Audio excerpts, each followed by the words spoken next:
Life does not wound us because it is difficult or demanding. It wounds us because it stubbornly insists on presenting itself as something that deserves justification. From the moment we wake up, we are trapped inside a system of postponements. Postponed meaning, postponed fulfillment, postponed peace. We learn to call this endurance wisdom, patience, or maturity. Yet Cioran exposes it mercilessly when he writes, "We do not run toward death. We flee from the catastrophe of birth." Life begins not as a gift, but as an imposition, and everything that follows is an attempt to justify what never asked to exist. Cioran never asks how life can be improved. He is not interested in solutions, techniques, or philosophies that promise repair. His question cuts far deeper and far more uncomfortably. Why do we insist on continuing as if existence itself required our participation? As if the universe would somehow collapse without our personal narratives? "It is not worth the bother of killing yourself," Cioran writes, "since you always kill yourself too late." This is not a provocation meant to shock.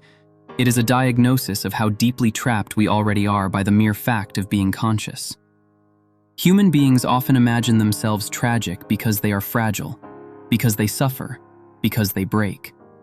Yet for Cioran, fragility is not the problem. The real tragedy lies in the human conviction that he is necessary. We speak of humanity as if it were a sacred project, of history as if it had direction, of suffering as if it were an investment destined to yield meaning in the future. Cioran dismantles this illusion with brutal clarity. History is nothing but a procession of false absolutes, a succession of temples erected to pretexts. Empires collapse, languages decay, gods fade into irrelevance, and civilizations do not fall heroically. They rot quietly and are replaced by new myths wearing fresher masks. Still, each generation behaves as though it were the first to arrive, convinced that this time, history will finally justify itself. To think does not save us, and consciousness does not elevate us above nature. It merely separates us from it. When Cioran compares human beings to insects, he is not insulting them. He is restoring proportion. An insect lives and dies without explanation, without metaphysics, without demanding meaning from its brief appearance. The human being, cursed with awareness, must narrate his own disappearance in advance. He must decorate it, moralize it, and transform it into destiny. As Cioran observes, consciousness is much more than the thorn. It is the dagger in the flesh. We suffer not because we are mortal, but because we know it and still demand permanence. This is why meaning occupies such a central place in human life, not because it is discovered, but because it is manufactured under pressure. Meaning arises not from truth, but from panic. When silence becomes unbearable, humans invent explanations. When contingency terrifies them, they invent necessity. God, progress, legacy, purpose. These are not eternal truths, but psychological sedatives. Cioran strips belief of its sacred costume when he writes, "God is the sickness from which we imagine ourselves cured." People do not believe because they are convinced. They believe because they are exhausted. Belief is often less an act of faith than an admission of fatigue. Hope, in this landscape, becomes the most praised and yet most cruel of human virtues. It is celebrated because it delays despair, but Cioran despises it precisely for that reason. "Hope is the worst of evils," he writes, "for it prolongs the torments of man." Hope teaches endurance where rebellion would be more honest. It whispers, "Not yet," and later, until the individual becomes accustomed to tolerating what should have been unbearable. Hope does not heal suffering. It stretches it across time, making it survivable and therefore endless.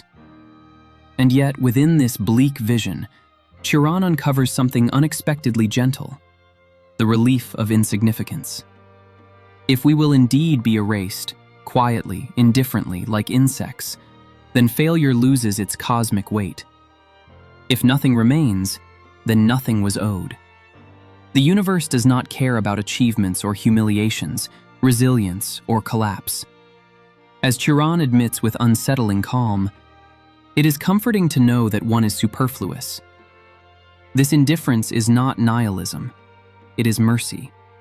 To recognize that nothing ultimately matters is not to fall into despair, but to abandon the exhausting lie that everything must. Cioran is dangerous precisely because he offers no redemption arc. He promises no transformation, no final lesson, no spiritual compensation. He writes from the place that comes after disillusionment, where optimism can no longer survive and illusions are no longer sustainable. "I have not renounced existence," he says. "I have only renounced illusions." This makes him intolerable to motivational cultures, self-improvement ideologies, and spiritual marketplaces, because Cioran cannot be softened, packaged, or sold without being betrayed.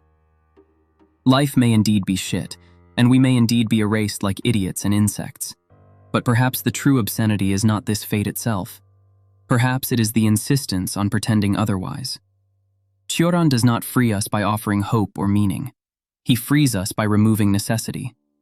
And in that terrifying absence, silent, irreversible, and honest, some collapse into despair, while others, finally stripped of consolation, encounter clarity.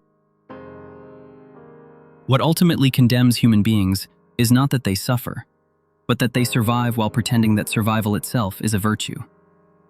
To endure becomes a moral achievement, even when what is endured is meaningless repetition. Cioran refuses this reverence for persistence and exposes it as a biological reflex disguised as courage. "It is not worth the trouble of being born," he writes, not as exaggeration, but as a sober accounting of existence's balance sheet. Every morning repeats the same quiet violence.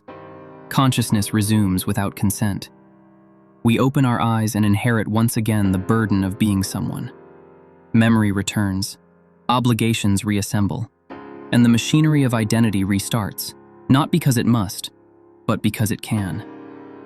In this sense, life does not advance, it loops. Progress is merely the art of forgetting that yesterday already failed. As Cioran observes, we live only because it is too late to die. Survival is not triumph, it is delay.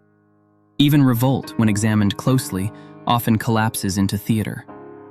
We rebel in language, in art, in philosophy, but rarely in fact. Thought becomes the safest form of resistance because it changes nothing. Cioran understood this danger better than most thinkers, confessing with brutal honesty, "I write to vomit myself." Writing, for him, is not salvation but excretion, a way to purge excess consciousness without pretending it redeems anything. And yet, there is a peculiar lucidity that emerges when one abandons the hope of resolution. When the future no longer promises meaning, the present loses its weight. Anxiety weakens not because life improves, but because expectation collapses. The fear of wasting one's life dissolves once it is accepted that life was never an assignment. To be free, Cioran suggests, is to be able to end at any moment. Freedom does not require action. It requires the knowledge that action is optional. In the end, what remains is not despair, but a quiet, unheroic clarity. No lesson is learned. No synthesis is reached. Existence continues, or it does not, and neither outcome carries metaphysical importance. We pass through the world briefly, noisily, and then not at all. And the universe, relieved of our explanations, continues exactly as it always has, without witnesses, without memory, and without concern. The universe will not remember us, and that may be the only mercy it ever offered.